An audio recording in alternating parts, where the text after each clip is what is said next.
Pessoal, agora vamos dar continuidade novamente e aí a gente agora está mudando de lei, tá bom? A gente agora está na lei 8142 ou lei 8.142, é a mesma coisa, de 28 de dezembro de 1990. É uma outra lei, também importantíssima dentro do SUS, e essa lei dispõe sobre a participação da comunidade na gestão do Sistema Único de Saúde e sobre as transferências intergovernamentais de recursos financeiros na área de saúde e de outras providências. O que isso quer dizer? Quer dizer que a comunidade ela tem sua importância dentro do Sistema Único de Saúde e a gestão também. Então, aí, relembrando, a gestão está ali para ofertar a comunidade está para ser ofertada, mas também tem seus deveres, não é? E aí a gente tem um produto de intensa mobilização política na sociedade brasileira.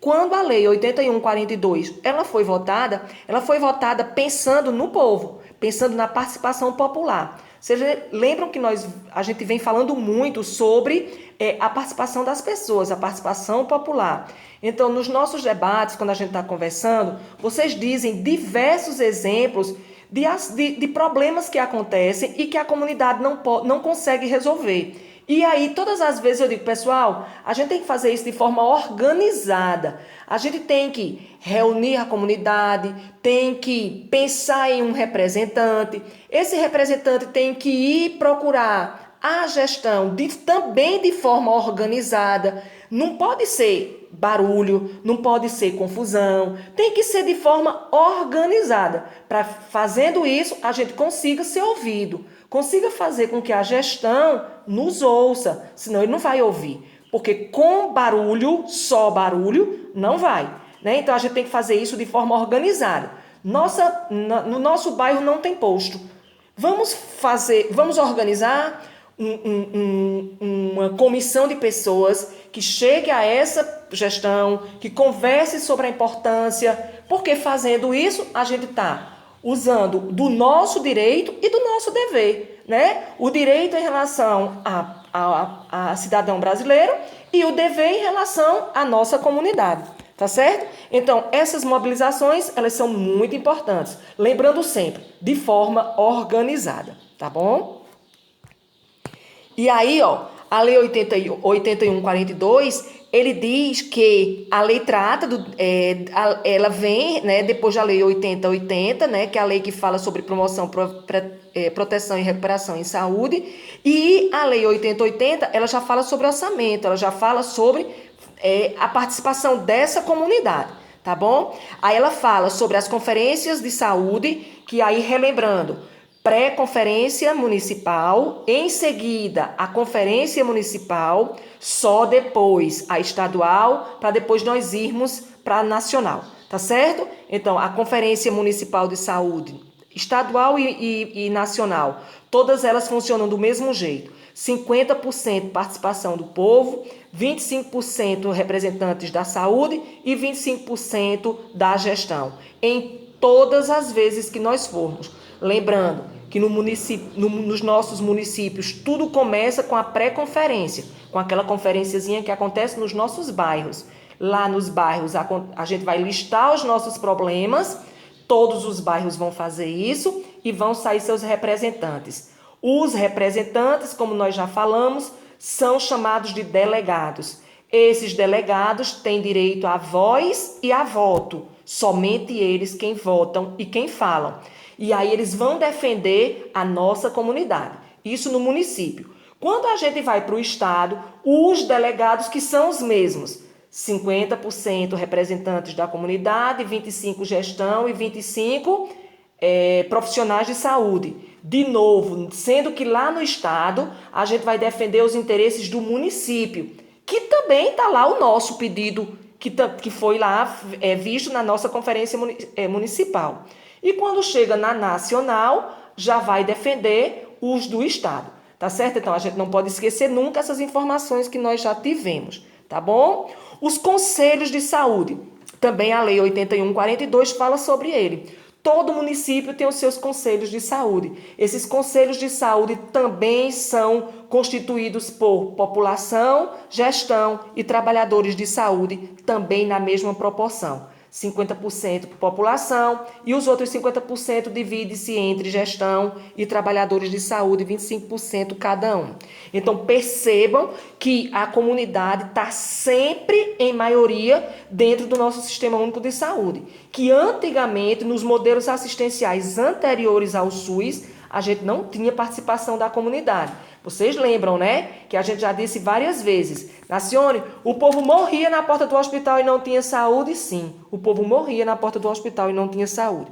E aí o SUS veio para acabar com esses modelos, né? Mas aí não esqueçam dos modelos assistenciais anteriores ao SUS para que a gente consiga compreender o quanto é importante essas conferências, o quanto é importante esses conselhos, para que a gente consiga se ver dentro desse SUS, tá bom? E aí ele fala sobre reunir-se, né, de 4 em 4 anos, para a gente falar sobre essas conferências e esses diversos segmentos sociais. Todo mundo precisa estar lá discutindo todos os nossos problemas de saúde. Ninguém pode ficar achando que porque o prefeito não faz, porque o secretário de saúde não faz, a gente não vai lá lutar. Porque o ministro da saúde não faz, porque o secretário estadual não faz, a gente não vai lá lutar. Vamos sim, a gente luta sempre lembrando, de forma organizada, tá certo? E aí a gente fala também sobre a permanência, né, desses conselhos, sobre o quanto é importante. Muitas vezes a gente diz assim, no meu município tem conselho, mas não adianta de nada. Não podemos pensar dessa forma. Adianta sim. Por que não eu ir lá participar desse conselho? Por que não eu ir lá e dizer, não, eu quero participar desse conselho, para que eu possa reivindicar melhor? Para que isso aconteça, basta que você procure a Secretaria Estadual de Saúde e diga, na próxima eleição para conselheiros de saúde, eu quero me candidatar. E aí você se candidata e entra para esse conselho sem nenhum problema, tá certo? Porque você faz isso de forma em relação aos 50% da comunidade. Tá certo? E aí todas as decisões em relação ao município são todas deliberadas. Deliberar significa fazer. Deliberar significa você dar condição das pessoas fazerem aquilo dali. Tá certo? E aí essas pessoas fazem e a gente consegue colocar os nossos problemas de saúde sempre como importante e organizar essas questões. Em relação ao financiamento, a gente não pode esquecer que vai estar dentro das nossas leis orçamentárias, que vão estar todas sendo votadas pelos nossos vereadores, pelos nossos deputados estaduais e pelos nossos deputados federais, cada um na sua esfera de governo, tá certo? Essas leis, elas são sempre, esse orçamento, ele é sempre realizado no ano anterior e sempre na perspectiva de melhora. Então, se nesse ano nós fizemos para um orçamento X, esse X foi pouco, vamos aumentar. Então, sempre nessa perspectiva, tá? Na perspectiva de melhora, na perspectiva de mais orçamento voltado para a saúde, geralmente é isso que acontece. Se esse ano nós fizemos um orçamento de X, para o ano próximo, a gente sempre vai ser X mais alguma coisa. Tá certo? Nunca o mesmo valor ou menos que isso, tá certo? Porque a gente vê esses critérios sempre relacionados à condição e à renda per capita por cada munícipe, ok? E aí, a gente ainda dentro dos financiamentos, a gente tem os fundos de saúde, né, que são os dinheiros que vão ser orçamentados nas nossas leis. A gente tem os conselhos de saúde. Os conselheiros não recebem financeiramente nenhum incentivo. Os conselheiros, eles estão ali voluntariamente, tá certo? Então, quem está ali recebe dinheiro para estar ali? Nenhum. É voluntário. Faz aquilo somente em prol da nossa comunidade, tá certo? E aí a gente tem as comissões de pessoas que vão estar sempre relacionados e sempre levando diretrizes para os nossos conselhos de saúde. E esses conselhos, todos eles, na esfera municipal, estadual e federal. Dentro do estado também tem os conselheiros estaduais e dentro da federação tem os conselheiros federais de saúde. todos eles orçamentados dentro, todos eles regulados dentro da Lei 81/42, porque ela fala muito de financiamento. Em relação às normas operacionais, a gente tem sempre normas, objetivos e princípios, tá certo? Então, quando a gente pensa, um exemplo aí do slide, tá dizendo a norma operacional básica do SUS, aí ele tem como objetivo introduzir e estimular mudanças, aprofundar e reorientar a implementação de saúde, definir objetivos. Tudo isso são normas operacionais, né? Essas normas operacionais é ensinando pra gente, é dizendo pra gente como é que a gente tem que fazer, tá certo? Aí, por exemplo, operacionalização básica do sistema. Aí ele diz, principal ponto, equipar o posto de saúde, equipar o hospital. Então, tem dinheiro para isso? Tem dinheiro para isso. O dinheiro que vem para equipar é o mesmo dinheiro que vem para pagar o funcionário? Não, são dinheiros diferentes, porque são operacionalizações diferentes, tá certo? Então, quando a gente pensa assim, eita, o SUS mandou para o meu município R$1 milhão, vê como tem muito dinheiro. Esse dinheiro, e mesmo assim o prefeito não paga ao funcionário, porque aquele R$1 milhão não é todo para o pagamento de funcionário, por exemplo. Ele tem diversos segmentos, aquele 1 milhão vai para diversas operacionalizações.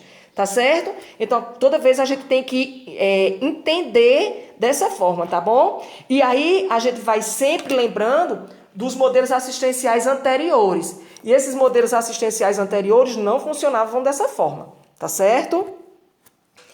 Outra norma, né, operacionalização, que vai ser a norma que formalizou os princípios. Então, criar transferências, regulamentar autonomias. Então, tudo isso está dentro da operacionalização dessa norma, daquele objetivo, tá? E aí a gente tem, por exemplo, a norma, o objetivo do SUS, né, da descentralização. Como fazer isso? Como descentralizar? Né? Então, lembrando do conceito de descentralizar. Então, eu tenho lá o Ministério da Saúde que diz a Pernambuco como é que ele tem que fazer. E isso é regionalizar.